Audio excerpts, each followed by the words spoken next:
उत्तराखंड से बड़ी खबर आ रही है। उत्तरकाशी से किसी भी वक्त सुरंग में फंसे मजदूर सुरक्षित तरीके से बाहर आने शुरू हो जाएंगे, क्योंकि सिलक्यारा की तरफ से मलबे को भेदते हुए मजदूरों तक पाइप पहुंच चुका है। मतलब 12 नवंबर से सुरंग में फंसे अलग अलग राज्यों के 41 मजदूरों को टनल से निकालने का काउंटडाउन शुरू हो चुका है। मजदूरों को बाहर निकालने के लिए एनडीआरएफ की टीम ने भी पूरी तैयारी कर ली है। पाइप के जरिए सुरंग में दाखिल होने के लिए एनडीआरएफ के जवान ऑक्सीजन सिलेंडर के साथ वहां पहुंच चुके हैं। प्लान के तहत पाइप के रास्ते एनडीआरएफ के जवान टनल के अंदर सुरंग में उस जगह पहुंचेंगे जहां मजदूर फंसे हुए हैं। इसके बाद उसी पाइप के जरिए मजदूरों को एक एक करके बाहर निकाला जाएगा।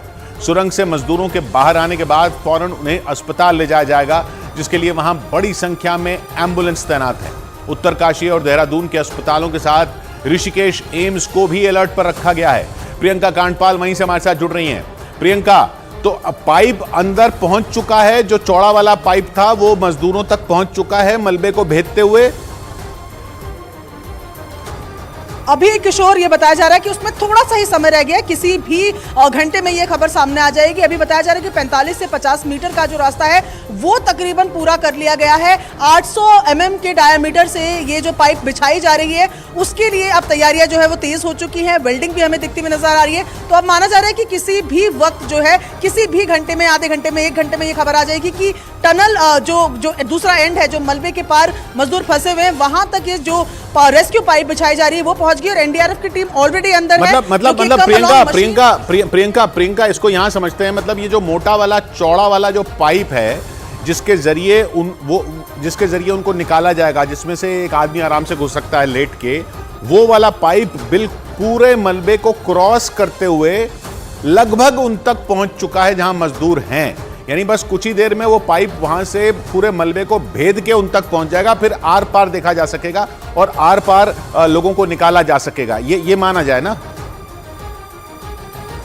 जी बिल्कुल। और अब माना जाए तो तकरीबन 7 मीटर की ही तकरीबन की दूरी रह जाएगी, यानी कि एक आखिरी पाइप जिसको लगाना है। देखिए किशोर, ये ना टेलीस्कोपिक मेथड से हुआ है, यानी कि पहले 900 mm के पाइप है बाहर, उसके बाद ये 800 mm के पाइप डाले गए हैं, जिससे कि किसी भी तरीके की डिफिकल्टी ना हो। तो अब ये तकरीबन 7 मीटर का, यानी कि एक और पाइप का खेल रह गया है, जिसकी वेल्डिंग होते हुए हमने देखी है। वेल्डिंग होने के प्रोसेस के बाद थोड़ा सा इंतजार किया जाता है कि वो ठंडा हो और उसके बाद फिर से कटर की मदद से जो ऑगरिंग है उसको शुरू किया जाता है। तो बस अब किसी भी वक्त ये खबर आ सकती है कि फाइनल पाइप डल गया है और मजदूरों को अब आर पार देखा जा रहा है।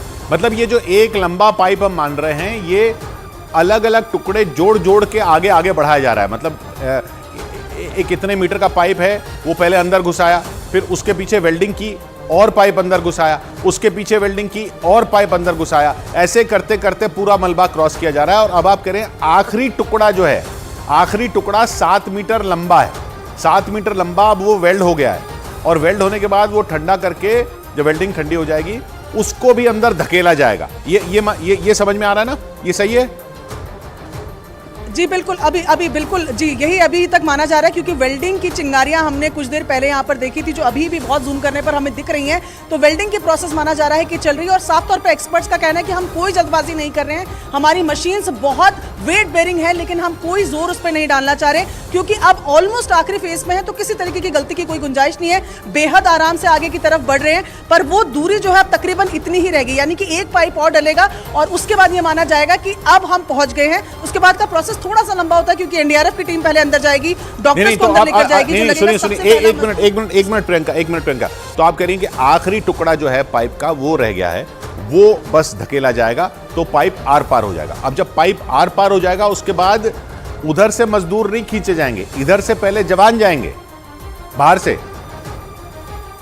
जी बिल्कुल। यहाँ से एनडीआरएफ के 2 जवान, उनके साथ एक डॉक्टर क्रॉल करते हुए घुटने के बल इस जगह से जाएंगे, और सबसे पहले डॉक्टर ये देखेंगे कि किस मजदूर को सबसे पहले जरूरत है वहां से रेस्क्यू करने की, उस हिसाब से उसको लाया जाएगा। और ये क्रॉलिंग करके नहीं लाए जाएंगे मजदूर, जो है एक स्ट्रेचर्स है जो एसडीआरएफ और एनडीआरएफ के पास, उनमें छोटे छोटे व्हील लगे होते हैं, तो उनको लीवर और पुली का एक मशीन से यहाँ पर होती है, तो उनको उस तरीके से खींचा जाएगा। यानी कि मजदूरों में क्या इतनी शक्ति है भी कि वो क्रॉल करके आए या ना आए, इसी वजह से स्ट्रेचर के व्हील वाले स्ट्रेचर्स जो है, छोटे छोटे ये स्ट्रेचर्स होते हैं, उनमें लिटा के उनको रस्सी की मदद से दूसरी ओर खींचा जाएगा। यानी एक स्ट्रेचर जिसमें पहिए लगे हैं, वो लेके ये जवान जाएंगे दूसरी तरफ जहां वो फंसे हुए हैं वहां उनको लेटा लेटा के पहियों से स्ट्रेचर खींच के इनको बाहर निकाला जाएगा, क्योंकि उनमें शायद इतनी जान भी ना हो और वैसे भी काफ़ी लंबा पूरा पाइप हो गया है वो, उसमें से घिसटते हुए लेटे हुई हालत में आना शायद मुश्किल हो, तो उनको स्ट्रेचर पर लेटाकर पहिए हैं उस स्ट्रेचर पे और उस स्ट्रेचर को खींचा जाएगा। ये कब शुरू होगा? बस कुछ ही देर में।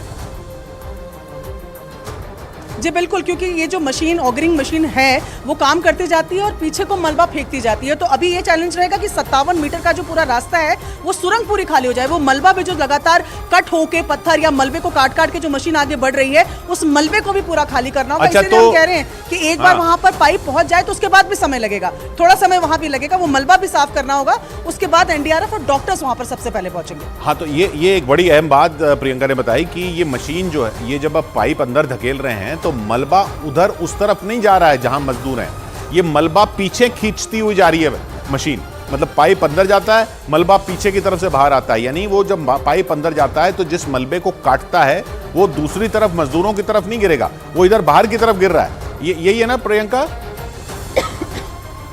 जी जी जी जी, ये ऑगरिंग मशीन इसी तरीके से डिजाइन की जाती हैं और इसी तरीके से इसीलिए इनका इस्तेमाल यहाँ पर किया जा रहा है, क्योंकि आगे की तरफ और लोड ना बढ़े, पीछे की तरफ ये मलबा फेंकती हैं। तो ऐसे में सुरंग आप मानिए कि पाइप टू पाइप जोड़े हुए 6-6 मीटर के एक एक पाइप है, तो मलबा पीछे की तरफ जाता जा रहा है। तो ये भी एक चैलेंज है कि उसको भी साफ करना है ताकि एनडीआरएफ के लिए भी रूट बने। और एनडीआरएफ की तैयारी, ये जो ऑक्सीजन सिलेंडर्स हैं, ये जो स्ट्रेचर्स लेकर वो पहुंचे, जो रस्सियां लेकर पहुंचे, इसीलिए पहुंचे क्योंकि इन तीनों का ही इस्तेमाल फेज 1 में ही हो जाएगा। जैसे ही एनडीआरएफ के जो जवान है वो अंदर जाएंगे, वो ऑक्सीजन सिलेंडर लेकर जाएंगे, रोप की मदद से उस स्ट्रेचर को बांधेंगे और एक एक करके मजदूरों को वहां से दूसरी तरफ लेकर आएंगे। किशोर, अच्छा, ये कितना लंबा हो गया पूरा पाइप? टुकड़े जोड़ जोड़ के 6-6 मीटर के टुकड़े जोड़ जोड़ के उसको अंदर धकेला जा रहा है, तो कितना लंबा हो गया यहां से लेकर वहां तक? जी देखिए, जो आखिरी ऑफिशियल जानकारी हम तक पहुंचाई गई थी तब ये कहा गया था कि 45 मीटर पार हो चुका है, लेकिन इस बात को अब तकरीबन 3 घंटे से ज़्यादा का समय हो गया है और हम जो कैलकुलेट कर पा रहे हैं तो उसमें 1.5 मीटर पर आवर की स्पीड से बढ़ रहा है। तो अभी ये माना जा रहा है कि तकरीबन 50 मीटर के लगभग या 48 से 50 मीटर्स के बीच में ये पहुंच गया होगा और ये आखिरी की वेल्डिंग को शुरू किया जा रहा है ताकि एक आखिरी पाइप डाला जा सके। जिस तरीके से मैं लगातार बता रही हूँ कि ये 6-6 मीटर के पाइप है, लेकिन बड़े पाइप्स को भी लेकर आए गए, जैसे कि आखिरी जो स्ट्रेच रहेगा वो तकरीबन 7 मीटर का रहेगा, तो उसके लिए बड़े पाइप्स भी लेकर आए गए हैं, गैस कटर्स भी लेकर आए हैं ताकि पाइप को अगर छोटा करना पड़े तो उसके लिए छोटा किया जा सके, लंबे पाइप को भेजना है तो लंबा किया जा सके। तो अब ये माना जा रहा है कि तकरीबन 48 to 50 मीटर्स जो है वो क्रॉस हो चुका है और नए के लिए वेल्डिंग का काम चल रहा है। किशोर, तो ये 50 मीटर से ज्यादा का पाइप होगा, 50 मीटर से ज्यादा का बड़ा पाइप होगा जिसके अंदर से आदमी निकाले जाएंगे और पहले जवान जाएंगे, डॉक्टर जाएंगे, स्ट्रेचर जाएगा, उनको लिटा के वहां से भेजेगा। तो अभी 41 अंदर फंसे हुए हैं और वो जब पाइप पूरा बन जाएगा तो वो दो तीन लोग यहाँ से और जो जाएंगे वो 44 लोग हो जाएंगे, फिर वो एक एक करके 44 लोग वापस आएंगे। प्रियंका, बने रहिए आप हमारे साथ। ये पूरा इसका इंतजार कर रहा, पूरा देश इंतजार कर रहा है। मजदूरों की तबीयत खराब होने पर उन्हें एयरलिफ्ट करने का भी इंतजाम किया गया है। मतलब 11 दिन से सुरंग में फंसे मजदूरों को सुरक्षित बाहर निकालने की पूरी तैयारी की जा चुकी है। कभी भी वो निकल सकते हैं, किसी भी वक्त टनल से मजदूर बाहर आने शुरू हो जाएंगे, जिसके लिए सिलक्यारा की तरफ से मलबे को हटाने का काम युद्ध स्तर पर चलाया जा रहा है। ये वही जगह है जहां यमुनोत्री हाईवे पर बन रही सुरंग का एक हिस्सा इसी महीने की 12 तारीख को अचानक धंस गया था, जिससे वहां काम करने वाले 41 मजदूर फंस गए थे। उसी दिन से मजदूरों को बाहर निकालने के लिए रेस्क्यू ऑपरेशन चलाया जा रहा है और रेस्क्यू ऑपरेशन के 11 दिन बाद सुरंग से मजदूरों को निकालने का काउंटडाउन शुरू हो गया। इस बात की तस्दीक रेस्क्यू ऑपरेशन में जुटे अधिकारियों ने की, जिसके बाद इस बात की उम्मीद बढ़ गई कि किसी भी वक्त उत्तरकाशी से खुशखबरी आ सकती है, क्योंकि सुरंग में फंसे मजदूरों को निकालने के लिए पिछले कई दिनों से देश की 8 एजेंसियां जी तोड़ मेहनत कर रही हैं।